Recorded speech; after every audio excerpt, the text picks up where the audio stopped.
ex-presidente Lula mente, ele está sendo mentiroso, porque primeiro, ele não foi absolvido e nem inocentado, isso é muito claro. Eu proferi uma sentença contra ele como juiz aplicando a lei e o condenei por corrupção e lavagem. Outra mentira dele, ele coloca como se tivesse sido eu apenas que tenha praticado esse ato, mas a minha sentença foi confirmada pelo tribunal em Porto Alegre por outros 3 magistrados profissionais que confirmaram a condenação dele por corrupção e lavagem de dinheiro. Depois, essa decisão foi confirmada de novo em Brasília pelo STJ por outros 5 magistrados.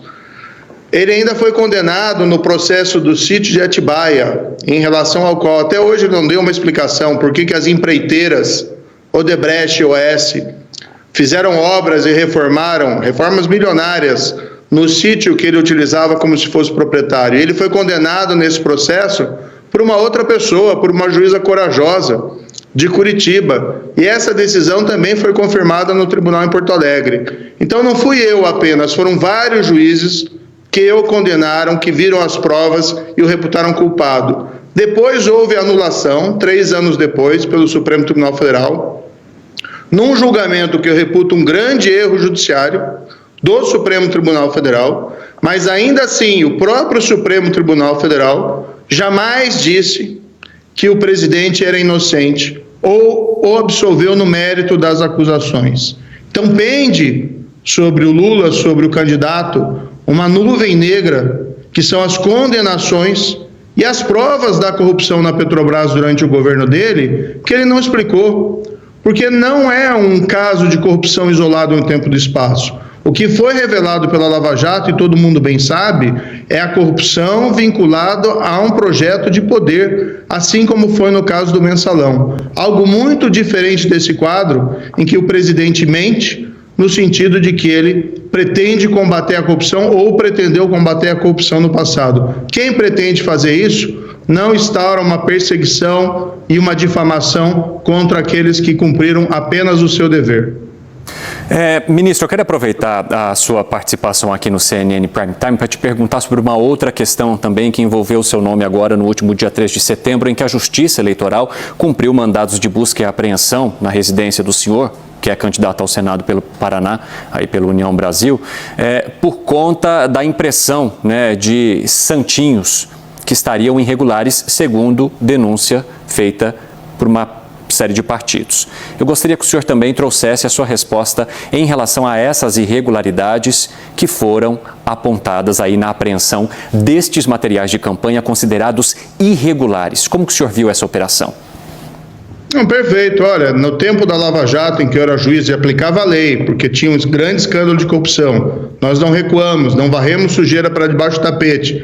Nós ordenávamos busca e apreensão, e o que nós colhíamos? Milhões de reais em suborno que havia sido desviado dos cofres públicos por diretores da Petrobras nomeados pelo Lula, por gerentes da Petrobras nomeados dentro desse grande esquema de corrupção. O que nós vimos nessa última data, essa busca e apreensão na minha residência, foi uma tentativa clara de intimidação do PT. O PT fez uma representação dizendo que os santinhos, o material impresso na minha campanha, a letra do nome dos suplentes, estava menor do que o exigido ali pela regulamentação. Esse tipo de irregularidade a gente vê na propaganda de vários candidatos, e algo não intencional. Um erro, talvez, aqui da campanha, bastaria ali uma notificação, uma informação, olha, arrume o material. Mas não, eles quiseram fazer uma busca e apreensão, e aqui eu não culpo a Justiça Eleitoral, eu respeito as instituições, mas o PT quis fazer uma busca e apreensão na minha casa com o objetivo claro de me constranger, que vai exatamente nessa linha. Eles querem perseguir e punir todos que cumpriram o seu dever contra a corrupção e que desagradaram o partido. Por isso eu acho muito engraçado quando eu vejo algumas pessoas do PT e seus aliados falando em defender a democracia. Que democracia é essa? Que juiz que cumpriu o seu dever, que promotor que cumpriu o seu dever, que delegado que cumpriu o seu dever são perseguidos pelo PT. Esse é um prenúncio do que nós teremos caso o Lula venha a ser eleito. Espero que não seja. E eu tenho colocado de maneira muito clara aqui, Lula e o PT são atualmente meus adversários. Na época da Lava Jato, eu era o juiz cumprindo o meu dever. Agora estou entrando na política e eu tenho que refutar e eu tenho que combater essas tentativas de perseguição. Isso não é algo que reflete um sentimento do PT de que ele reconhece os erros no passado. Pelo contrário. E, aliás, o próprio presidente vem em rede nacional, me desculpe aqui a sinceridade, mentir a respeito, dizendo que foi absolvido ou inocentado, nunca foi e jamais será.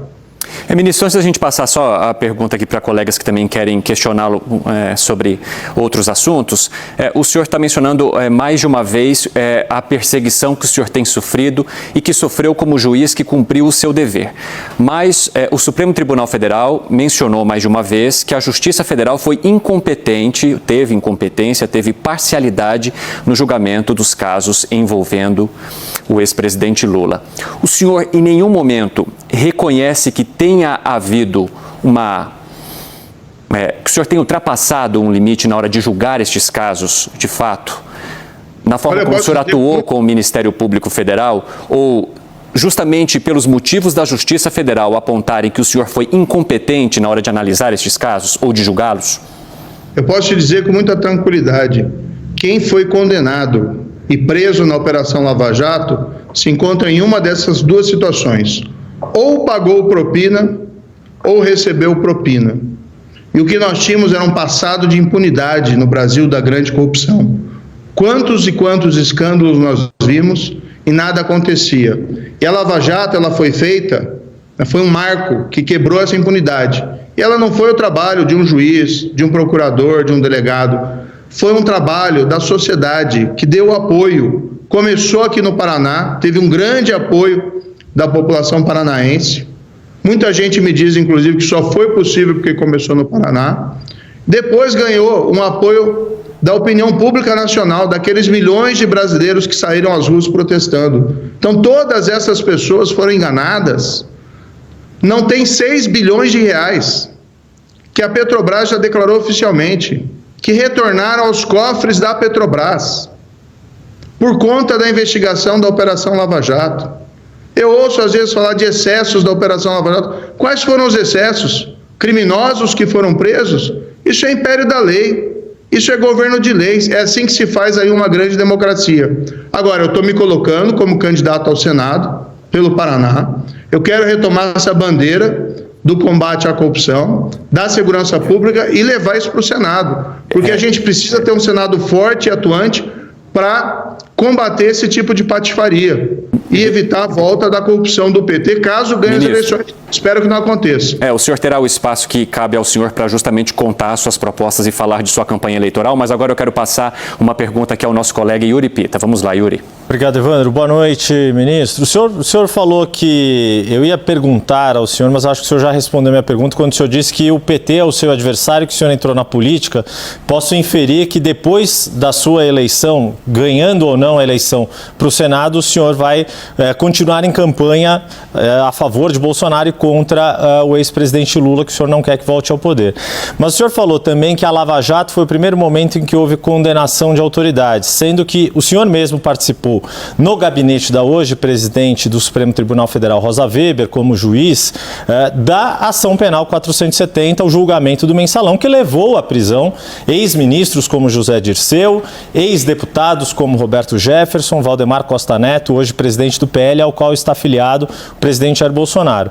Minha pergunta ao senhor, o que leva o senhor a crer que, no quadro atual que estamos, com Lula e Bolsonaro indo para o segundo turno da eleição presidencial, vai haver diferença no enfrentamento da corrupção com Bolsonaro e não com Lula, sendo que Bolsonaro está num partido de uma pessoa que foi condenada no mensalão e sendo que sabemos que há uma série de questões que o presidente ainda não se explicou, como, por exemplo, essa questão que está vindo à tona sobre os imóveis comprados pela família do presidente. Bem, o mensalão merece também todos os elogios. Agora a gente tem que colocar e distinguir que a Lava Jato rompeu com esse padrão de impunidade numa magnitude mais ampliada, sem tirar qualquer mérito do mensalão. Foi um marco, inclusive, o mensalão abriu as portas, o julgamento, a condenação, abriu as portas para a aplicação de uma justiça penal mais efetiva àqueles poderes